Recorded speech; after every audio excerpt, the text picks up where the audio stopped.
Today, I'm going to be testing one of Qantas's newest planes, the A220. In this video, I'll give you a complete review of my experience and explain a little bit about how this plane is going to be a game changer for Australian aviation. Let's get started.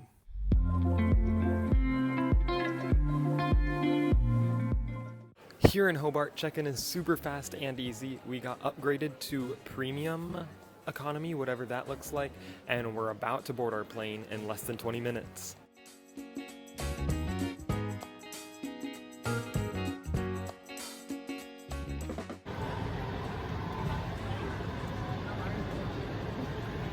Okay, it turns out row 11 wasn't an upgrade, we're in basic economy, which I guess is better for the review, and it's also not the greatest window seat. But the window is huge, as should be expected on the A220, and it's super nice.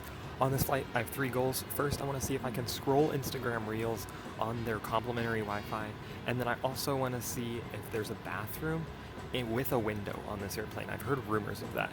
I don't know if I said 3 goals, but I only have 2. Kind of forgot about that. But let's take off, and then I'll give you a full seat tour once we're up in the air.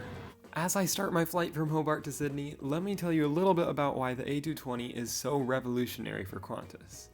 For 24 years, until its retirement in 2024, the 717 served as the main regional jet that transported people around Australia.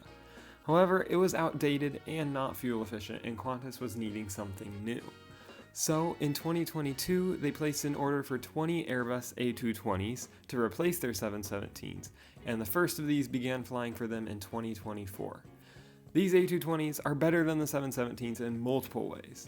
Their range is nearly twice as far, they seat 25% more passengers, and they burn about 25% less fuel per seat.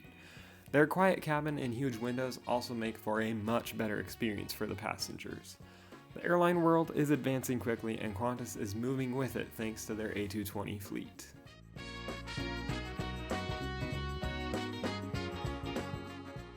Okay, we are up at 10,000 feet, and it is quiet, I will say that. But let's get to a seat tour before we go to Instagram scrolling and going to the bathroom looking for a window. First, there is no TV, but there is a tablet holder, which is pretty nice, though a little hard to get down. And then there are 2 chargers right next to that, a USB and then the other kind of USB, don't know what it's called, but there's also a universal plug in between the 2 seats but down below.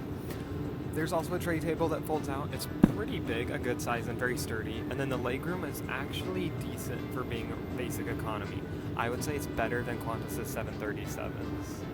The comfort itself, I mean, you can see it's wide enough, not super wide, but it is fairly well padded. The recline, this is the most awkward part of every tour, is non-existent because I just remembered I'm in front of an exit row, so it doesn't recline. But that's okay. I don't need a recline, it actually feels fairly pre-reclined. I've connected to Wi-Fi, so let's go see if I can doom scroll on Instagram real quick. On a side note, I did perform a speed test, but the results weren't great and the internet wasn't super fast. I was able to doom scroll technically on Instagram, but sometimes it would buffer. As you saw, doom scrolling does work. It does buffer pretty badly, and then also it's hard to open the comments. They take a while to load, which we all know are the funniest part of Instagram Reels. But now I'm sitting here, it's gotten a little bit louder, but pretty soon I'm gonna get up and hopefully find a window in the bathroom, because that'll be a first time experience. Also, the snack service came around on this hour-and-a-half flight, and it was like a yummy little granola bar, and then I got like a carbonated lemonade, which was really good, and then the guy gave us waters on top of that. Speaking of which, the crew is so friendly. Oh my goodness, so friendly. This is a great experience overall so far. I really can't find anything to complain about.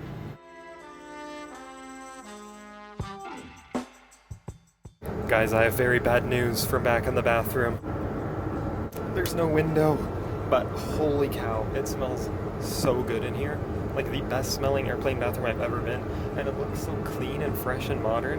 And this is a nice bathroom, despite there not being a window. And now that we figured out that windows in the bathrooms were a lie, let's talk about my final review of Qantas and their A220. First, the cons, and there really aren't any. Yes, there are no TVs, but this is a regional jet and you probably won't be doing many flights over 4 hours on it. And the Wi-Fi is slow, but I'm just glad it's free.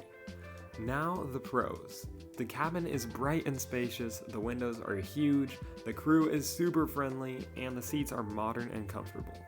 Honestly, the A220 is my new favorite regional jet, and I would choose to fly it anytime. Thank you so much for watching, and if you enjoyed this video, then maybe subscribe and watch another one. I'll see you there. Bye!